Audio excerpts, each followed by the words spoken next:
having attained the initial aim of our founding fathers, which is liberation from colonial rule.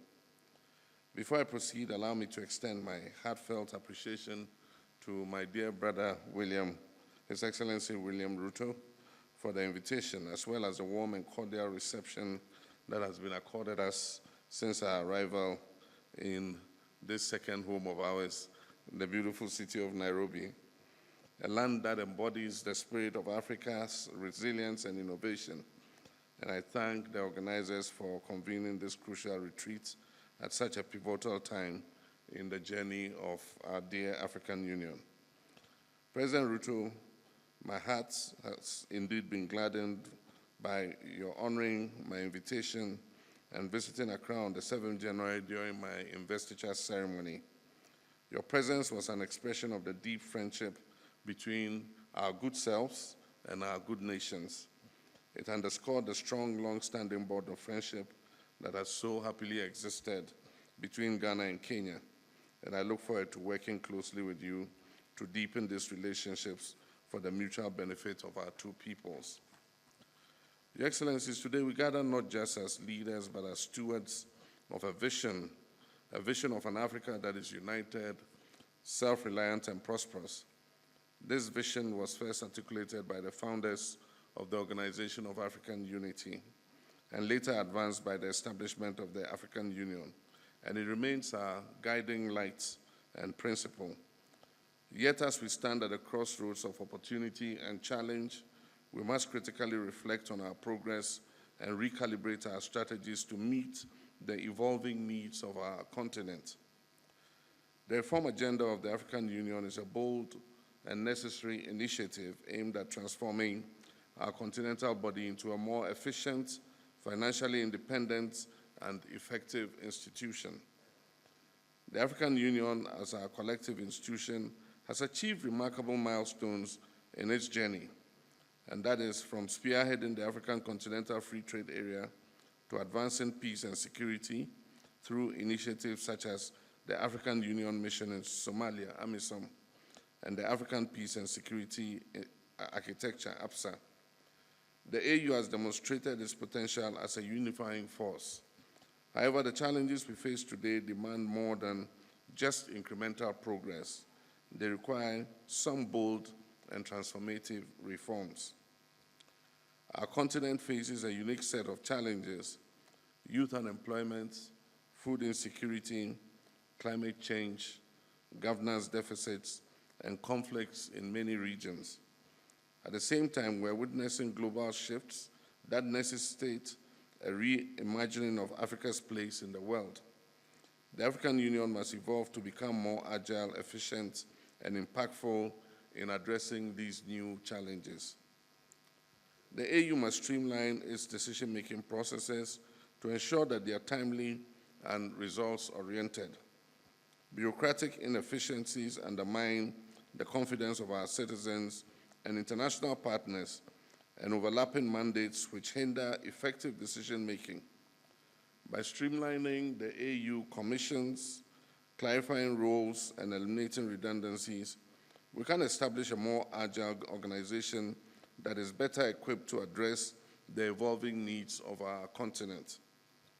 Efficiency must be the guiding principle in how we conduct our affairs, ensuring that our policies and programs translate into real change for our people. We must adopt mechanisms that prioritize accountability, transparency, and value for money, ensuring that every resource is maximized for the benefit of the African people. Your Excellencies, one of the fundamental pillars of reform is AU's financial autonomy. The over-reliance on external partners for funding compromises the organization's independence and ability to set its own agenda. The implementation of the Kigali decision on financing the Union must be expedited. A self-reliant African Union is not just a vision we have, it is an imperative to achieve. Your Excellencies, without peace there can be no development. The AU must strengthen its capacity to prevent, mediate, and resolve conflicts. This includes adequately resourcing the African Standby Force and leveraging partnerships to address emergency threats such as terrorism, cybercrime, and climate-induced displacements. Indeed, this is very important for us, especially in West Africa, considering the challenge we face from terrorism. Africa's future lies in its youth. Over 60% of our population is under the age of 25, and yet their voices are largely absent in policymaking. We must institutionalize frameworks that empower our young people and our women to lead at all levels of governance. And I'm happy to report that in the last election, for the first time in Ghana's history, we elected a woman as our vice president. The energy of our youth, creativity, and vision are the drivers of the Africa that we all seek to build.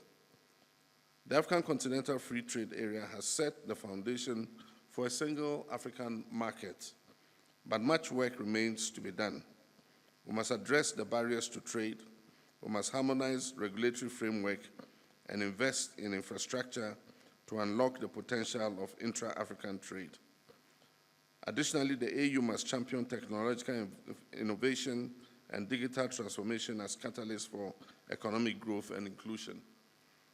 And in this, we wish that the African payment system that allows us to pay seamlessly for goods traded between our countries is expedited so that we can have a system of exchange.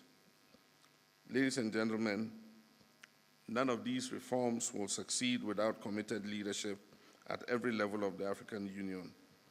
We as heads of states and government have a duty to lead by example, to prioritize the collective good of our people over our parochial interests, and to act decisively in the interest of our continent.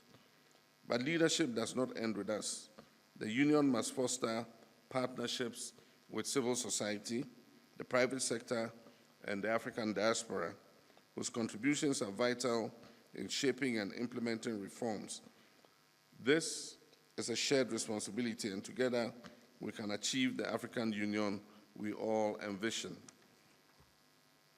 To achieve a conflict-free Africa, we must strengthen the African Standby Force and enhance our collaboration with regional economic communities. A well-coordinated and responsive security mechanism will allow us to address conflicts swiftly without over-reliance on external actors. Additionally, good governance, respect for human rights, and the consolidation of democracy must remain at the heart of our efforts to maintain stability and peace across our dear continent.